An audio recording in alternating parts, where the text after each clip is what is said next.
medyo makapal yung tatanggalin natin dito mga bossing, no? Kailangan natin talaga ng alcohol, tapos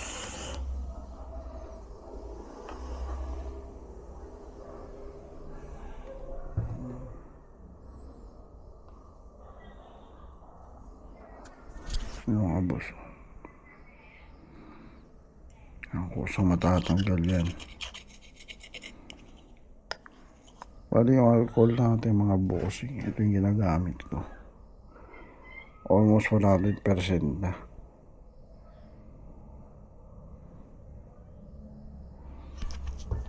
So tirahin ko na mga bossing.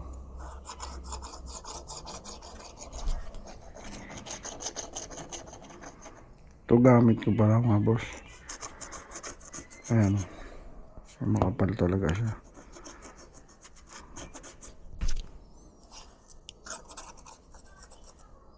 Medyo kailangan ng pasensya sa pagtatanggal nito kasi medyo ano talaga siya mga boss, mahirap siya tanggalin.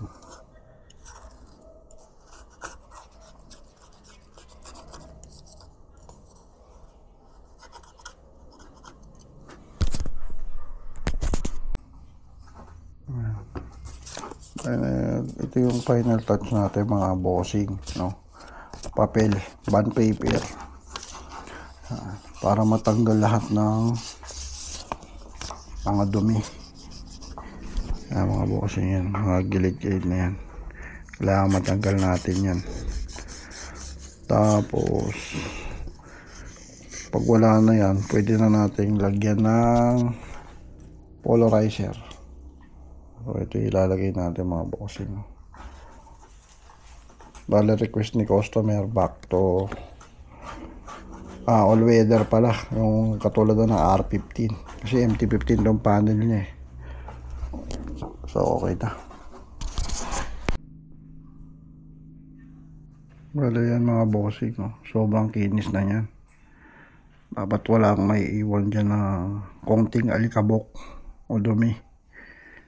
So kailangan nyo talagang tiyagain to linisin. Kahit ano mga LCD, basta na sunburn yung panel, kailangan malinis na malinis.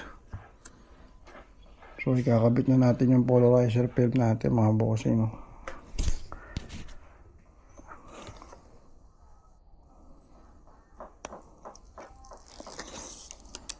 Ganito ako magkabit ng polarizer mga bossing.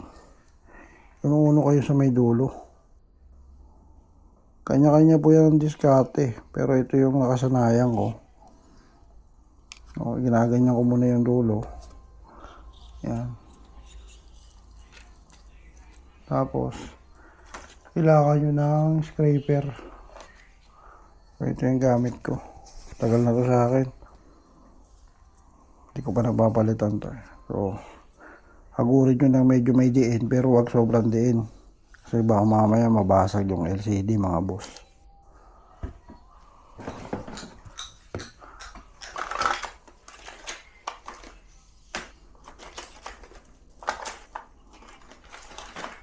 Meron pa ako isa dito, ito mas maganda.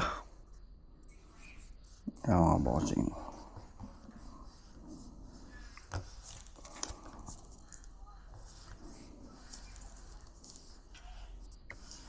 Kailangan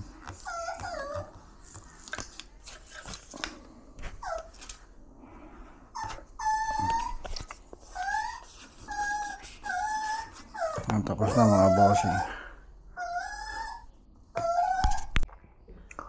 So pag nakabit na natin to, hindi na natin pwedeng tanggalin ulit, kasi pag tinanggal natin to, so wala na tong pakinabang. Kung sumobra dito mga bossing, ang gawin nyo, cut nyo ng cutter. Yan. Kaya mataot, okay lang yan. Tapos may cover pa to mga bossing, no? Bago nyo tanggalin, bago nyo ipatong dito, may kasama yung diffuser. So ito yung diffuser natin mga boss, no? Papatok natin yan dito. Malinis. So pinatong ko na mga boss, no? Saka natin ngayon tatanggalin yung cover. May cover pa yan.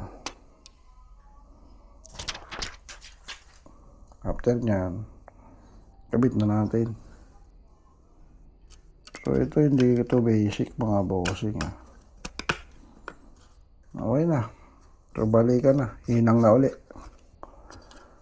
So ito, maganda dito, tanggalin nyo muna itong mga dumi-dumi na to. So ang diskarte ko dyan mga boss, basahan. Tapos syempre yung gamit natin na alcohol. So, hindi ko ito ini-endorse pero ito yung gamit ko. Simulat sa pool. So, yan o. Yan siya.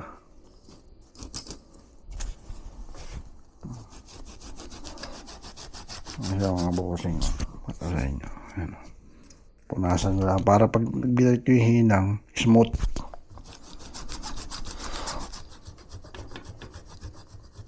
Mga bossing.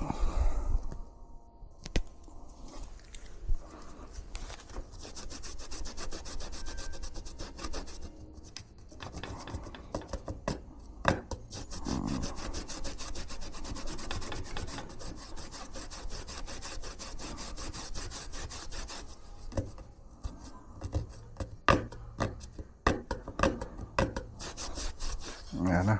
Okay na to mga boss. So balikan time na tayo mga bossing. Ayan natin to.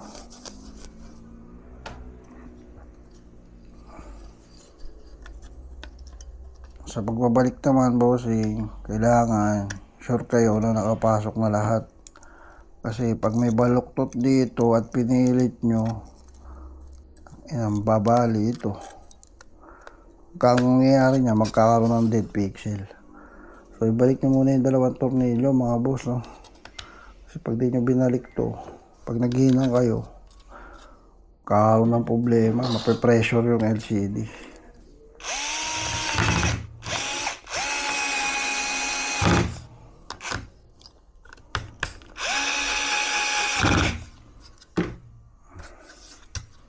Hinang time na mga bossing. Ito na, balikan time na mga boss.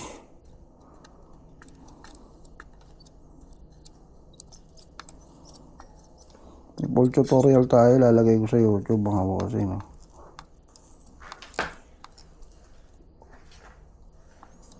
Sa paghihinang pala, bawal magdikit yung mga pin habang hinihinang nyo.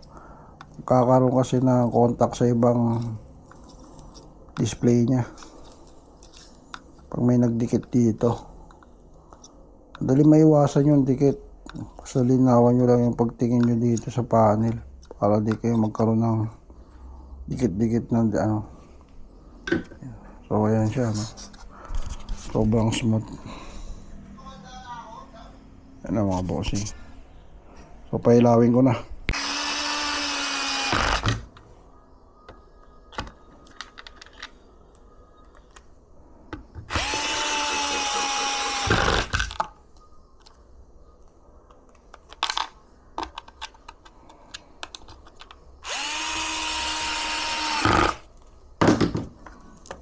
Yung sa pag-testing ng panel, mga bossing,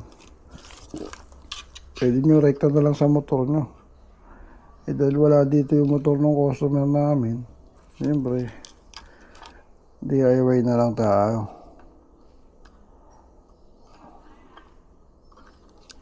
Kabisado ko naman to. Hindi lang to basta negative mga bossing, no? Negative positive. So kailangan mo din siya ng keyline. Yung keyline na yung hindi siya magkakaroon ng error.